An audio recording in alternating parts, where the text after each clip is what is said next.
ഇസാണെന്ന് എന്താടാ പരിപാടി? നോമ്പ് തുറ.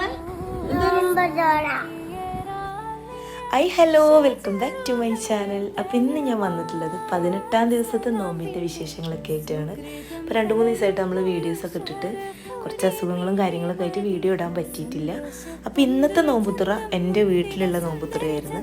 ചെറിയൊരു നോമ്പുതുറ കേട്ടോ, ഒരുപാട് ആളുകളൊന്നുമില്ല, ഞാനും അനിയത്തി മക്കൾ അങ്ങനെയൊക്കെയുള്ള ചെറിയൊരു നോമ്പുതുറ. അപ്പോൾ എന്തൊക്കെയാണ് ഇന്നത്തെ വിഭവങ്ങൾ നോക്കിയാലോ. അപ്പോൾ ഇന്നത്തെ സ്പെഷ്യലായിട്ട് നമ്മൾ എടുത്തിട്ടുള്ളത് ചട്ടിപ്പത്തിരും ചിക്കൻ സമൂസ അതുപോലെ മുളക് ബജിയൊക്കെയാണ് കേട്ടോ. പിന്നെ അതിൻ്റെ കൂടെ തന്നെ എന്നുള്ള പോലെ ഫ്രൂട്ട്സൊക്കെ കട്ട് ചെയ്തെടുത്തിട്ടുണ്ട്. പിന്നെ ജ്യൂസായിട്ട് പൈനാപ്പിൾ ജ്യൂസാണ് എടുത്തിട്ടുള്ളത്, പിന്നെ നാരങ്ങ വെള്ളം. അപ്പോൾ ഇതൊക്കെയാണ് ഞങ്ങളുടെ കൊച്ചു നോമ്പുതുറയുടെ വിശേഷങ്ങൾ. അതിന് ശേഷം നമ്മൾ ബിരിയാണി, പത്തിരി അങ്ങനെയൊക്കെ ഉണ്ടാക്കിയിട്ടുണ്ടായിരുന്നു കേട്ടോ. അപ്പോൾ അതൊന്നും ഞാൻ അതിൽ ഉൾപ്പെടുത്തിയിട്ടില്ല. അപ്പോൾ ഇന്നത്തെ വീഡിയോ നിങ്ങൾക്ക് ഇഷ്ടമായിട്ടുണ്ടാകും വിചാരിക്കുന്നത്.